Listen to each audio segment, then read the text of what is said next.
Good morning dear students, how are you? আশা করি তোমরা ভালো আছো।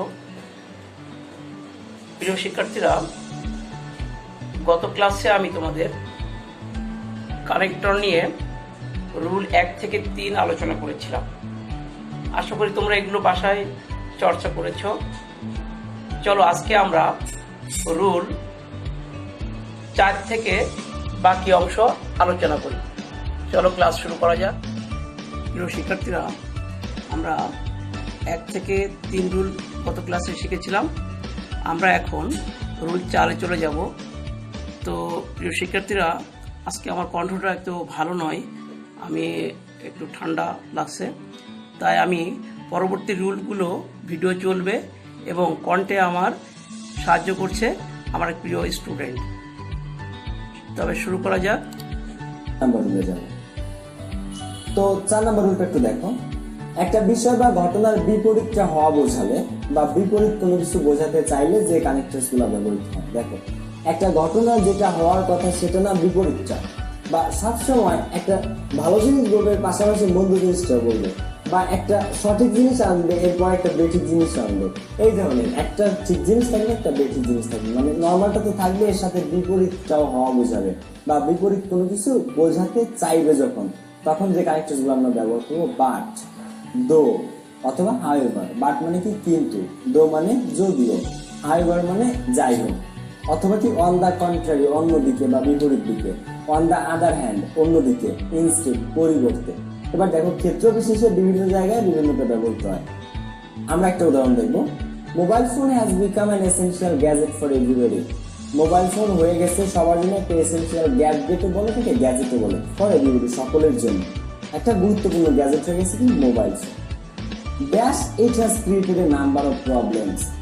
ড্যাশ ইট হ্যাজ ক্রিয়েটেড, এটা সৃষ্টি করেছে নাম্বার অফ প্রবলেম, এক বছর সমস্যা বা কিছু সংখ্যক সমস্যার সৃষ্টি করেছে। বা প্রথম লাইনে কি বলছে, মোবাইল ফোন সকলের জন্য একটা গুরুত্বপূর্ণ gadget. Dash it has created A number of problems, এখানে আমরা কি দিব, যেহেতু বিপরীতটা হয়েছে সবার জন্য গুরুত্বপূর্ণ বলার পরে এটা মন্দ একটা সাইড নিয়ে আসছে, সো বিপরীত। আর যদি বিপরীত হয় তাহলে কি আমরা ইউজ করতে পারি এখানে বাট। এখানে আমরা কি দিতে পারি, বাট ইট হ্যাজ ক্রিয়েটেড, সৃষ্টি করেছে এ নাম্বার অফ প্রবলেমস, এক গুচ্ছ সমস্যা।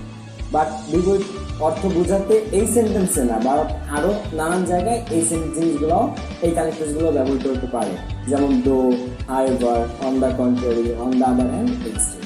এখন সবগুলোর উদাহরণ তো আসলে দিতে গেলে অনেক টাইম লাগে, দ্যাটস ওয়াই আমি একটা উদাহরণ দিলাম, বাট তোমরা ডেফিনেটলি ওই জিনিসগুলো পাবো। 5 নাম্বার এক্সাম্পল দেখো। উদাহরণ দেওয়ার ক্ষেত্রে যে কানেক্টরস গুলো ব্যবহৃত হয় এটা অনেক সিম্পল, আমাদের কমন এটা। For example, such as, for instance, এই ধরনের। বাট এর মধ্যে ফর এক্সাম্পলটা অনেক বেশি ব্যবহৃত হয়। তো it has some negative sides as well, এই জিনিসটার কিছু নেগেটিভ দিকও আছে, ঋণাত্মক বা নেতিবাচক কিছু দিকও আছে। ড্যাশ, যেমন dash excessive use of mobile phone, অতিমাত্রায় মোবাইল ফোন ব্যবহার করলে মে ড্যামেজ আওয়ার হিয়ারিং পাওয়ার, আমাদের শ্রবণ ক্ষমতা হ্রাস পেতে পারে। সো এই মোবাইল ধরেই এই প্যাসেজটা আনছি আমি, এই লাইনটা এখানে আনছি। So it has some negative sides as well, এর আছে কিছু নেতিবাচক দিক। ফর এক্সাম্পল, যেমন excessive use of mobile phone, অতিমাত্রায় বা অতিরিক্ত ব্যবহার করার ফলে মোবাইল ফোন মে ড্যামেজ আওয়ার হিয়ারিং পাওয়ার, আমাদের শ্রবণ ক্ষমতাকে ড্যামেজ করতে পারে, হ্রাস করতে পারে। সো এখানে আমরা কি দিব, ফর এক্সাম্পল। তো এখানে তুমি যদি চাও সাসেস দিতে পারো, তুমি যদি চাও ফর ইনস্ট্যান্স দিতে পারো। তো আমরা আরেকবার দেখি, it has some negative sides as well, এর কিছু ঋণাত্মক দিকও আছে। ফর এক্সাম্পল, উদাহরণস্বরূপ, বা যেমন excessive use of mobile phone. তো যেমন বা উদাহরণস্বরূপ বলার পরে এই লাইনটা আসছে যে কি, অতিমাত্রায় মোবাইল ব্যবহারের ফলে আমাদের হিয়ারিং পাওয়ার কমে যেতে পারে, আমাদের শ্রবণ শক্তি ড্যামেজ হতে পারে।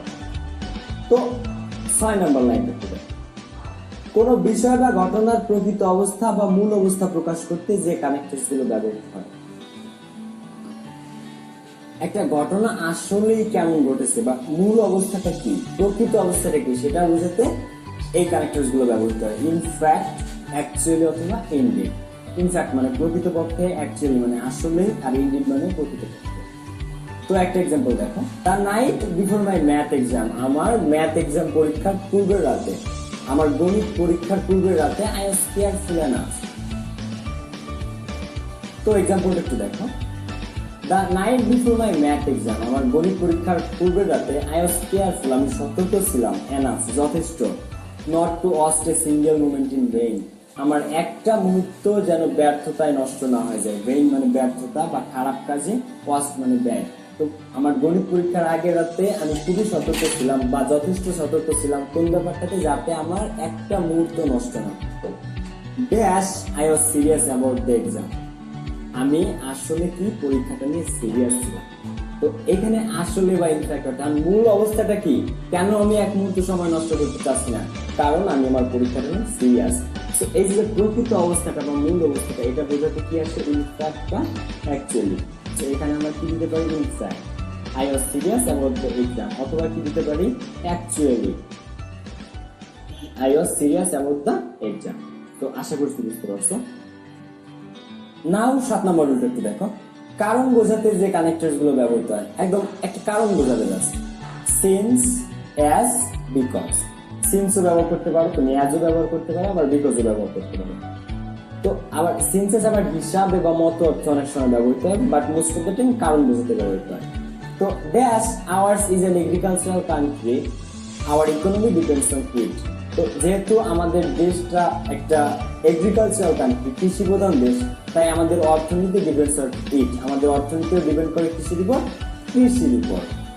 So dash hours is an agricultural country, so আমাদের দেশটা বেসিক্যালি কি কারণে আমরা কৃষির উপর ডিপেন্ড করি, কারণ আমাদের দেশটাই একটা কৃষি প্রধান দেশ।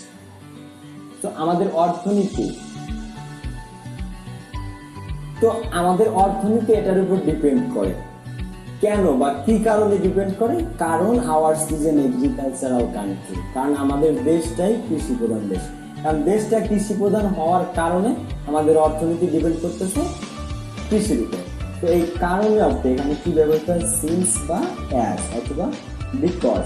তো এখানে আনসার হচ্ছে since ours is an agricultural country, অথবা তুমি ব্যবহার করতে পারো এখানে as ours is an agricultural country. But বিকজটা এখানে হবে না, বিকজ অন্য অন্য ক্ষেত্রে বিকজ ব্যবহৃত হবে। বাট তোমাকে বুঝতে হবে যে এখানে কোনটা যাচ্ছে অর্থ অনুযায়ী, তিনটার মধ্যে বা একাধিক কানেক্টরস ব্যবহার করা যায়, বাট এখানে বেস্ট কোনটা তোমাকে সেটা ব্যবহার করতে হবে। বাট এই সিন্সেস বিকজ তিনটাই একটা অর্থে ব্যবহৃত হয়, কি অর্থে, কারণ অর্থে। এটা একটু মাথায় রাখবা। চলো আমরা 8 নম্বর রুলে যাই। তো দেখো, কোনো কিছুর প্রভাব বা ফলাফল প্রকাশ করতে যে কানেক্টরস গুলো ব্যবহৃত হয়, একটা ঘটনা বা একটা কাজের প্রভাবটা কি হবে বা এর ফলাফলটা কি হবে সেটা প্রকাশ করতে যে কানেক্টরস গুলো ব্যবহৃত হয়, ঠিক আছে।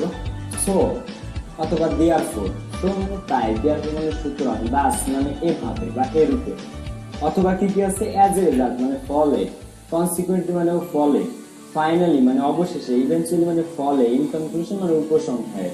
তো এই যে কোনোটা তুমি ব্যবহার করতে পারো, বাট ক্ষেত্র বিশেষটা আমাদের একটু বুঝতে হবে যে কোন ক্ষেত্রে কোনটা মোর অ্যাপ্রোপ্রিয়েট লাগে, সেক্ষেত্রে আমরা সেটা ব্যবহার করবো। একটা এক্সাম্পল দেখো, it is a matter of great regret that, এটা একটা খুবই দুঃখের বিষয় যে some of the students pass their valuable time, তাদের মূল্যবান সময় অতিক্রম করতেছে ইন ফেসবুকে। ড্যাশ they can not prepare their lessons well, তাই তারা তাদের লেসনটা ঠিকমতো প্রিপেয়ার করতে পারতেছে না। কিছু, এটা খুবই দুঃখের বিষয় যে কিছু ছাত্রছাত্রী তাদের ভ্যালুয়েবল টাইম, মূল্যবান সময় পাস করতেছে কোথায়, ফেসবুকে। আর এর প্রভাবটা বা ফলাফলটা কি, they can not prepare their lessons well, তাই তারা তাদের পরীক্ষার বা তাদের লেসন গুলার যে প্রস্তুতি সেটা সঠিকভাবে নিতে পারতেছে না। এখন এই যে সময় নষ্ট করতেছে ফেসবুকে, বাট এর প্রভাবটা বোঝাচ্ছে এই যে লেসনের উপরে। এখন এই প্রভাব বা ফলাফল ব্যবহার করতে আমাদেরকে স্যার একটা কানেক্টর ইউজ করতে বলতেছে। তো এখানে আমরা যে কোনোটা দিতে পারি। তুমি যদি এখানে সো দাও, অ্যানসার কারেক্ট, দেয়ারফর দিলে answer correct, as a result answer correct, consequently correct, anyone. তো এখানে আমরা কি দেব, অ্যাজ এ রেজাল্ট বা so they can not prepare their lesson, তাই তারা তাদের লেসনগুলো ঠিকমতো প্রস্তুতি বা প্রিপেয়ার করতে পারতেছে। 9 নম্বর এবং লাস্ট রুল দেখতে দেখো, নিম্নোক্ত রিলেটিভ গুলো মনে রাখা দরকার, যা প্রায়। তো 9 নম্বর রুলটা একটু দেখো, নিম্নোক্ত রিলেটিভ প্রোনাউন গুলো মনে রাখা দরকার, যা প্রায়শই কাজে লাগে। দেখো এখানে কিছু রিলেটিভ প্রোনাউন আছে যেগুলো প্রায় ক্যারেক্টারস এর মধ্যে কাজে লাগে, প্রায় কি মাঝে মধ্যেই পাবা।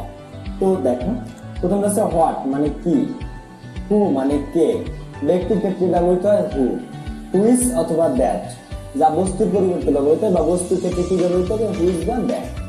হোয়েন সময়ের ক্ষেত্রে কি বোঝে, হোয়েন। হোয়ার স্থান বা জায়গা বোঝালে ব্যবহৃত হয় হোয়ার। আর কাকে বোঝাতে হুম ব্যবহৃত হয়। তো এর মধ্যে মোস্ট যে জিনিসগুলো কাজে লাগবে আমি একটু বলি। ব্যক্তির ক্ষেত্রে হু, বস্তুর ক্ষেত্রে হুইচ বা দ্যাট, সময়ের ক্ষেত্রে হোয়েন এবং স্থান বা জায়গার ক্ষেত্রে হোয়ার। না একটু দেখো, he always loves to read those books. সে সবসময় ওই ধরনের বই পড়তে পছন্দ করে বা ওই বইগুলো পড়তে পছন্দ করে। Dash are written by Humayun Ahmed, যেগুলো লেখা হয়েছে হুমায়ুন আহমেদের দ্বারা। এখন দেখো সে সবসময় ওই বইগুলো পড়তে ভালোবাসে, বইগুলো, বই বস্তুবাচক। এই বস্তুবাচক যদি বোঝায় তাহলে হুইচ বা দ্যাট বসে। তো এখানে আমরা কি ব্যবহার করতে পারি, which are written by Humayun Ahmed, যেগুলো লেখা হয়েছে কার দ্বারা, হুমায়ুন আহমেদের দ্বারা, বা যেগুলো হুমায়ুন আহমেদ লিখেছেন। তো এই জিনিসগুলা হু, হুইচ, দ্যাট, হোয়াট, হোয়েন, হোয়ার, হুম, এগুলা বেসিক্যালি রিলেটিভ প্রোনাউন, এগুলা কানেক্টরস না। বাট এগুলা কানেক্টরস এর ক্ষেত্রে সারা কখনো কখনো দিয়ে দেয়, তুমি ব্যবহারটা জানো কিনা বা বোঝো কিনা এটা টেস্ট করার জন্য। তো এই জন্য এই জিনিসটা মাথায় রাখতে হবে। তো প্রিয় শিক্ষার্থীরা, ক্লাসটা আশা করি তোমাদের ভালো লেগেছে। ধন্যবাদ পাভেল চৌধুরীকে এত সুন্দর একটা ক্লাস নেওয়ার জন্য। আশা করি তোমরা ক্লাসটা এনজয় করেছো। তোমরা ভালো থাকো, আর এগুলো বাসায় বারবার প্র্যাকটিস করবে। বুঝতে কোনো সমস্যা হলে আমাকে কমেন্ট বক্সে লিখে জানাবে। তোমাদের সবাইকে ধন্যবাদ।